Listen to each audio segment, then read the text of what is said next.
हर देश में कोई ना कोई ऐसा स्थान, स्मारक, पर्यटन स्थल या भवन होता है जो उसकी पहचान होता है। ताजमहल को भारत की पहचान के तौर पर देखा जा सकता है तो स्टैचू ऑफ लिबर्टी को अमेरिका की पहचान कहा जा सकता है।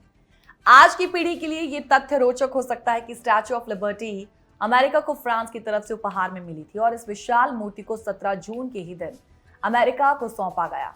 4 जुलाई 1776 को अमेरिका की स्वतंत्रता की स्मृति में फ्रांसीसियों द्वारा उपहार स्वरूप दिए गए स्टैचू ऑफ लिबर्टी का निर्माण फ्रांस अमेरिका दोनों के संयुक्त प्रयासों से किया गया और दोनों देशों की सरकारों के बीच हुए एक समझौते के तहत अमेरिकी लोगों ने इस मूर्ति का आधार बनाया, जबकि फ्रांसीसी लोगों ने मूर्ति को आकार और स्वरूप दिया।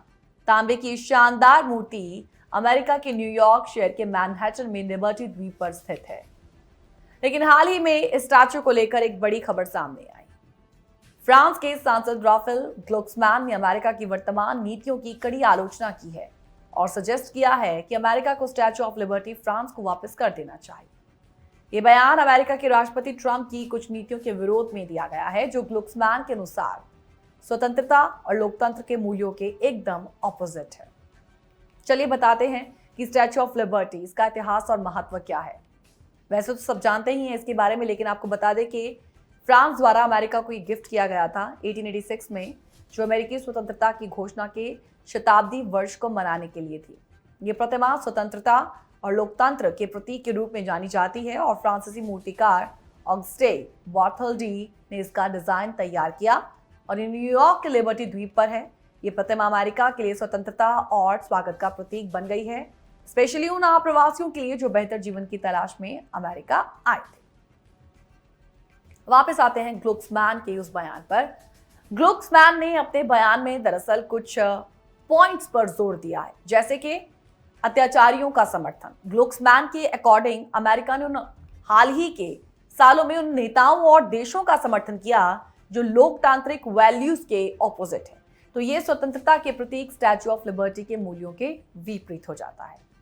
ग्लुक्समैन कहते हैं कि उन्होंने आरोप वो लगाते हैं कि अमेरिका में वैज्ञानिकों को उनकी स्वतंत्र सोच और अनुसंधान के लिए दंडित किया जा रहा है, जिससे वैज्ञानिक स्वतंत्रता खतरे में है। वो कहते हैं कि यदि अमेरिका अपने वैज्ञानिकों को निकालता है तो यूरोप उनका स्वागत करेगा।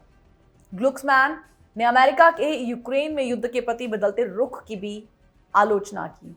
वो कहते हैं कि अमेरिका का ये कदम स्वतंत्रता और लोकतंत्र के समर्थन के विपरीत है। सब कुछ विपरीत ही है, तो फिर क्यों उस शांति के, उस स्वतंत्रता के प्रतीक को वहां पर रखा जाए, क्यों ना उसे वापस ले लिया जाए।